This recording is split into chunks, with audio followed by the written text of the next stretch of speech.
Pois é, nós falamos que a neurose explica as coisas que estão mal digeridas, mal escritas no nosso, né, na nossa trajetória de vida. E o André vai falar sobre isso mais um pouquinho para nós, que é bem interessante esse tema.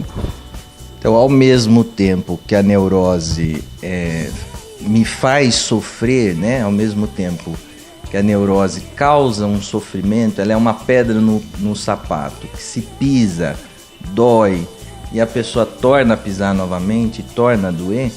Ela traz também, Marília, uma comunicação, ela comunica uma certa mensagem, um certo sentido. Vamos dar um exemplo. Por exemplo, uma pessoa que tem medo de elevador. Então, ao se aproximar de um elevador, ela começa a ter uma taquicardia, ela começa a suar frio, né? E viver uma certa angústia. Se você conversar com essa pessoa e perguntar o que você tem medo? Ela fala, eu tenho medo do elevador cair, eu tenho medo de faltar ar, eu sinto lá dentro do elevador um certo sufoco. Então, qual que é o sentido? Qual que é a mensagem? É como se fosse uma palavra, a neurose é como se fosse uma palavra congelada que a gente precisa descongelar para buscar... É um alerta. Um alerta que se a gente escutar o que essa palavra contém, nós vamos evoluir, nós vamos crescer e aprender com a própria neurose. Então, o que essa pessoa que tem medo de elevador, que ela está fazendo? Ela está pegando esse objeto da realidade, está projetando nesse objeto elevador todo o sufoco interno que ela vive na vida dela. Então, é uma projeção. É como se ela tivesse aquele mecanismo, aquilo que representa o elevador, é um medo também de outras coisas, seria isso? Ela usa o elevador é um objeto que representa aquela problemática dela. O elevador serve para simbolizar aquilo que ela tem. Que é o quê? No fundo, internamente, ela vive esse sufoco, esses conflitos.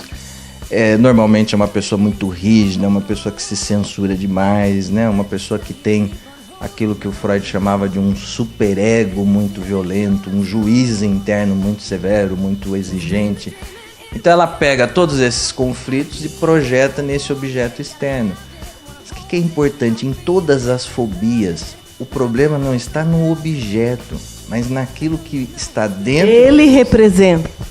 E que você vai usar o objeto, por exemplo, medo de barata, né? Que normalmente as mulheres têm.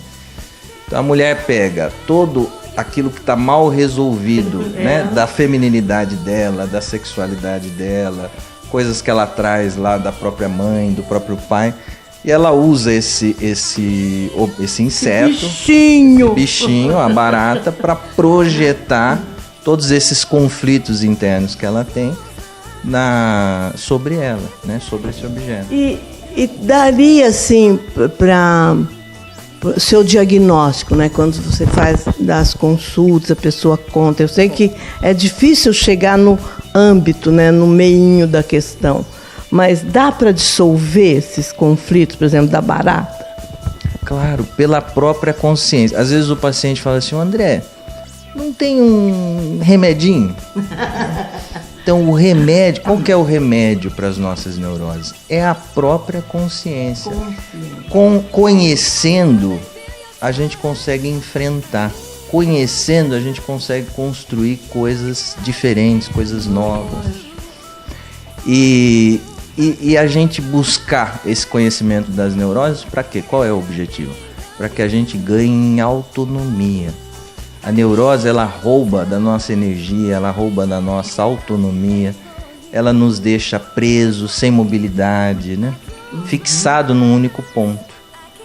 E se eu trabalho, se eu conscientizo a minha neurose, eu consigo ganhar em autonomia, em liberdade. Autonomia e liberdade, olha, que duas palavras bonitas para nós começarmos no próximo bloco. Que é o último, Mê?